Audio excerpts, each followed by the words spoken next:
Olá, meus amigos, bem-vindos a mais um episódio do Pod Aluno. Já deixa o seu joinha, deixa o seu comentário, porque esse é o nosso salário moral. Bom, pessoal, antes de mais nada, eu gostaria de explicar uma coisa engraçada para vocês, né? É, no papel de professor, você acaba sendo uma figura respeitada e também está no topo de uma hierarquia ética e moral, onde, em teoria, você não fala palavrão, você não fala nada, mas na verdade você é um ser humano normal, né? Então eu tenho uma brincadeira com os alunos que é o seguinte: quando eu vou rasgar o verbo com alguma coisa e utilizar um linguajar impróprio, eu falo que eu vou tirar o óculos, porque daí eu saio do papel do professor e aí a gente tira as crianças da sala e eu solto o verbo, rasgo o verbo no que eu tenho que falar. Pois então, eu vou tirar o óculos aqui para esse episódio, né? Bom, nesse episódio nós vamos falar sobre cadência, sobre tempo sob tensão, né, a velocidade da ação muscular nos exercícios. E eu já adianto para vocês que essa é a variável mais merda. Pode pegar essa variável e jogar fora. Ela não é uma variável que se manipula. Ela só é uma consequência de algumas coisas que nós vamos tratar nesse episódio. Pois bem, dito isso, eu espero que você não tenha saído, não tenha se magoado, mas fica aqui que você vai entender o porquê. Bom, pessoal, é o seguinte. Antes de mais nada, esse episódio ele será dividido em duas partes, né? Mas na verdade a parte 2 é para falar de um outro contexto dessa realidade. Vamos lá, pessoal. Quais são as ações musculares, né? O que o músculo faz? Ele se contrai, ele sustenta aquele peso que você levantou e você cede aquele peso que você levantou. E tudo isso tem nome. Quando o músculo se encurta, se contrai, a gente dá o nome de ação concêntrica. Ou seja, a sua força está maior do que o peso que você está levantando. Agora, se a força é igual ao peso que você está levantando, você tem ali uma ação isométrica, ou seja, iso, constante, metria, medida. Então, medida constante do que? Da produção de força. E ação muscular excêntrica. Lembrando que a ação isométrica ela pode ser voluntária, ou seja, você está fazendo porque você quer, então o peso está leve, o peso está sob massa, mas você está ficando parado ali naquele ângulo específico de movimento por um motivo. Ou involuntária, né? Ou seja, o peso realmente está maior que você, que a sua força muscular, você está tentando fazer força para subir, mas você não está conseguindo vencer aquele peso. E aí por que eu estou falando isso para vocês também, né? Vamos dar continuidade aqui com a ação excêntrica, que é quando a sua força é menor do que o peso e você acaba sendo vencido pelo peso, né? A ação excêntrica é quando o músculo se alonga. E isso também pode ser voluntário, ou seja, você está deixando o peso te vencer, ou o peso está tão maior que ele está te vencendo. Tá? Feitas essas considerações pessoal, tem uma videoaula aqui no canal e isso é assunto básico de qualquer livro de fisiologia do exercício, fisiologia humana. Não tem como discutir se esse assunto não foi introduzido, que é a fisiologia neuromuscular, de como que o músculo se contrai, como que o sistema nervoso manda impulsos para o músculo se contrair e sobre o controle neural do movimento.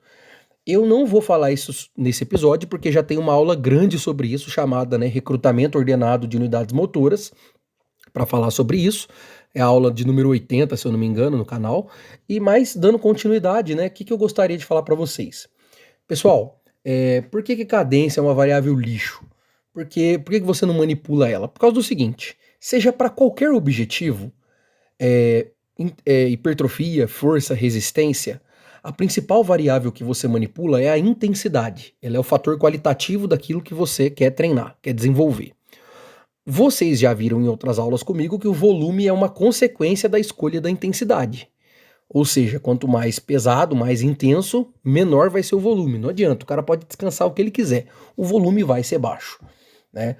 Por que não tem como fazer um volume alto? Porque é contramão. E se ele insistir, ele vai se machucar ou ele vai entrar em overtraining, ele vai sobrecarregar o organismo e as coisas vão ficar difíceis, né? E agora, se a intensidade for baixa, é possível realizar um volume mais alto, certo? Beleza.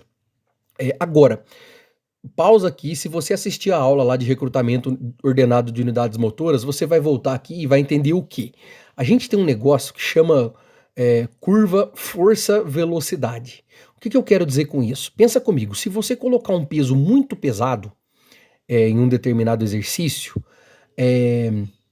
vai demorar para se formar pontes cruzadas lá no sarcômero, né? A actina e miosina vai demorar para se formar, e além dela demorar, ela vai demorar para vencer aquela resistência. Então, se você tem um peso muito alto, a velocidade da ação muscular ou do movimento, como você queira observar, vai ser mais baixa, certo? Agora, do contrário, se você tiver um peso tão baixo que o seu sistema nervoso nem precise usar todo o músculo disponível, toda a população de unidades motoras disponíveis para mexer aquele peso, a velocidade vai ser mais alta. Ou seja, a velocidade é só uma consequência do nível de intensidade de um exercício. E aí, né, pensando assim, quanto mais pesado está o movimento, quanto mais pesado está o exercício, mais lento vai sair o movimento. Quanto mais leve está o exercício, mais rápido vai sair o movimento. Ou seja, você não está escolhendo mover o peso na velocidade que você quer. Você, na verdade, quer sempre se mover em velocidade máxima.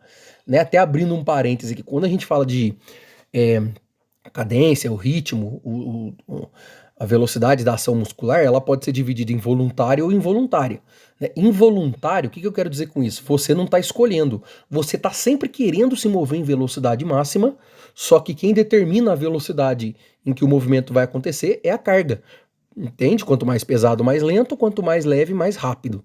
E a voluntária é quando, independente do peso, você que escolhe a velocidade que você quer se mover, né? Agora, gente, pensando nisso, agora vamos por que agora vocês vão entender por que isso é uma variável merda. Porque, gente, é o seguinte, da onde surgiu esse negócio de cadência? Essa bagaça veio principalmente do fisiculturismo, onde essa ideia de fazer o exercício lento faz você sentir mais a musculatura, faz você queimar mais a musculatura. Isso tem um fundo de verdade porque ações musculares concêntricas feitas mais lentas, elas realmente fazem um estresse metabólico maior. E isso dá a percepção de queimação, de que você está sentindo aquele músculo, etc e tal. Mas, o que a gente sabe? Se a gente for comparar esse método de fazer lentinho versus um outro método onde você pega um peso leve lá e faz muito rápido, não existe diferença nem para hipertrofia, nem para resistência, entende? Mas por que eu tô falando isso para vocês? Então, porque todas essas variáveis aí que ficam populares na boca do povo é sempre fruto do desentendimento e provavelmente de alguém que não estudou fisiologia neuromuscular. Agora, do contrário também é verdade, vai existir um argumento assim, ó, mas não adianta nada pegar um peso, exemplo, né? Abre aspas, não adianta nada pegar um peso muito alto, fazer um movimento rapidão sem controle. Eu não sei de que planeta, fecha aspas, né? Eu não sei de que planeta que esse povo veio de achar que pegar peso pesado e fazer movimento rápido é errado, né? Eu vou abrir um outro parêntese aqui para dar uma explicação para vocês. Só tem duas situações em que você usa realmente movimentos mais lentos. Ou é quando a pessoa está aprendendo a executar o movimento, então você tem que dar tempo para todo o sistema sensorial trabalhar, ou seja, entra informação aferente, sai informação eferente, para o indivíduo identificar se o ângulo que ele está se movendo está correto e tal, né, se todo o gesto motor ele está saindo como ele programou no sistema nervoso dele. Então você só usa movimentos lentos quando a pessoa está aprendendo, não depois de 5 anos que o cara já está treinando, né? Ou quando a pessoa está em reabilitação.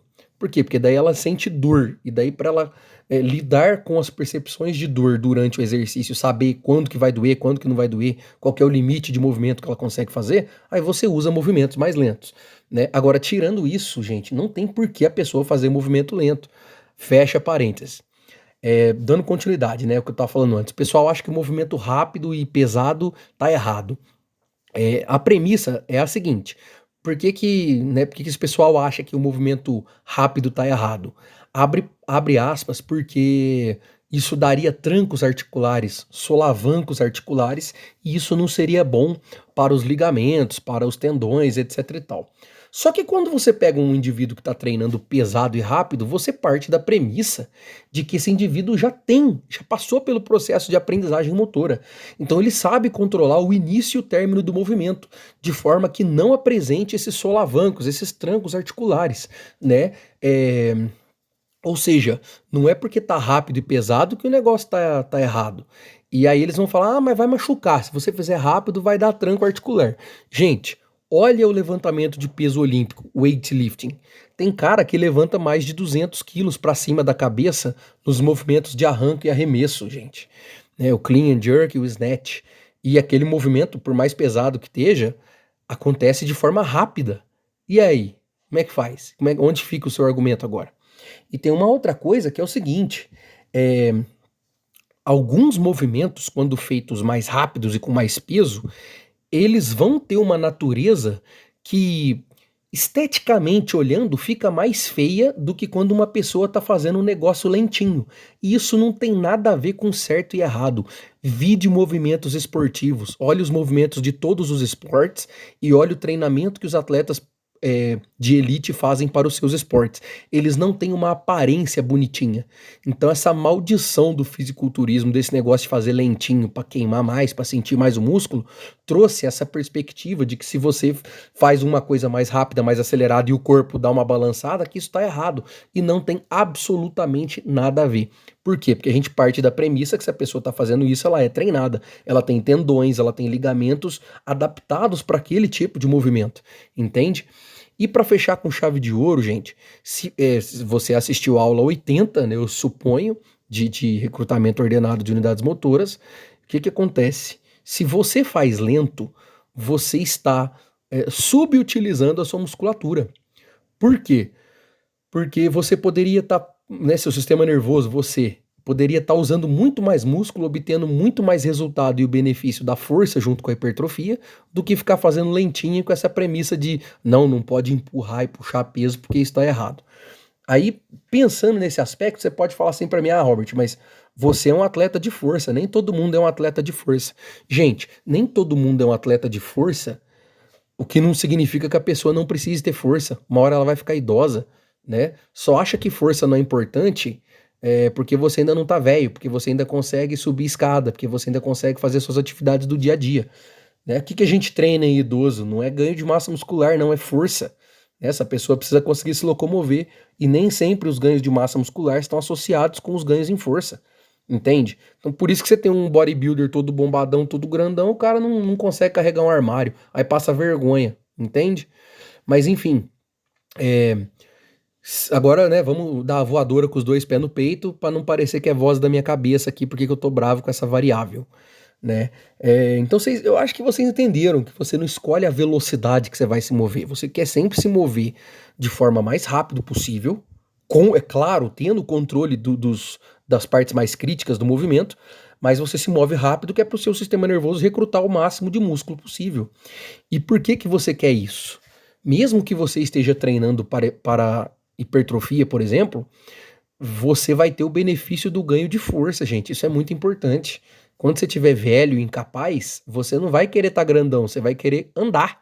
E isso, quem é responsável por isso é a capacidade neuromuscular, não aspecto morfológico do músculo, entende?